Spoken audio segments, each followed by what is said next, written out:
Hello, Grio fam. You're watching The Hill with April Ryan, where we bring you the latest in politics every week. Let's start in Washington, where President Joe Biden is slated to deliver his second State of the Union address on February 7th in the well of the House.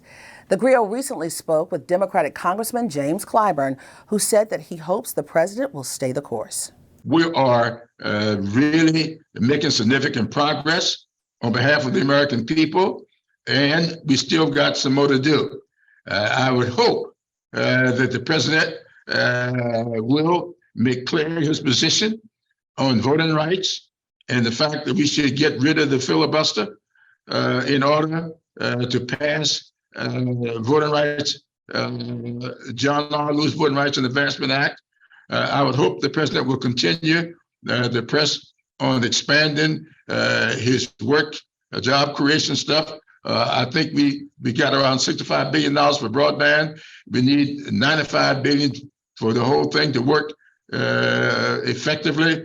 And I would hope that he would lay out a further iteration of his infrastructure plans to include 100% build out of broadband in the entire country. And I would hope he would continue to expand the CHIPS and Science Act and other programs like it. The U.S. is currently facing a debt ceiling crisis, which is threatening several government programs like Social Security and Medicare. I recently spoke with Jared Bernstein, who is the chief economist and economic policy advisor to the vice president. He told me there could be severe consequences if the debt ceiling isn't raised.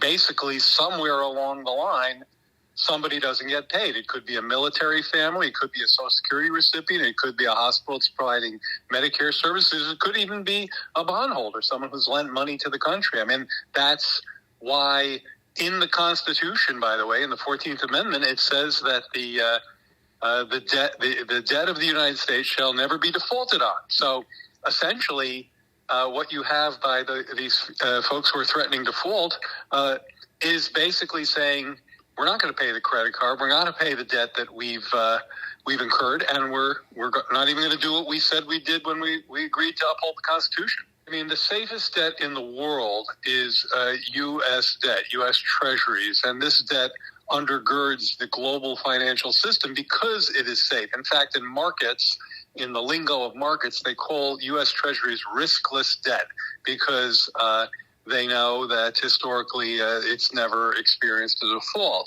And if that were to be breached, then what was once riskless would, of course, be riskless no more.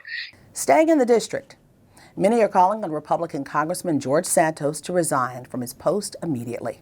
This comes after a New York Times article revealed that the elected official lied his way into Congress by fabricating his education and professional history. Now to Florida, where Governor Ron DeSantis banned schools from teaching an advanced placement African American studies course. The governor's administration believes terms like the Black struggle and activism are indoctrinating children. And do you remember the well-known Black woman MAGA duo Diamond and Silk? Well, earlier this month, Diamond died from heart disease. And in a video obtained by the Right Side Broadcasting Network during the funeral, former President Donald John Trump can be seen delivering an awkward eulogy. The former president said he knew who Diamond was, but he had no clue who her sister Silk was. You know, the world has lost one of its brightest stars, real star, but I see that we have another star who is equal to, but she stepped up and she is different. I'm serious. I thought I knew them both. I didn't.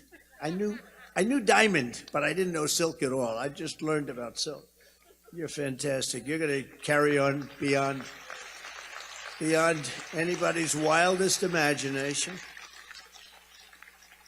But we've lost one of our purest hearts, and that's for sure. Lynette Diamond Hardaway was a friend, and she was a sister, a mother, and an American patriot, incredible patriot. And she was a stream of energy. She had energy. You have that same energy. I hate to say it. You have that same energy, a source of joy and a burst of truth. And that's it for The Hill with April Ryan. We'll see you next week with all the latest news and politics.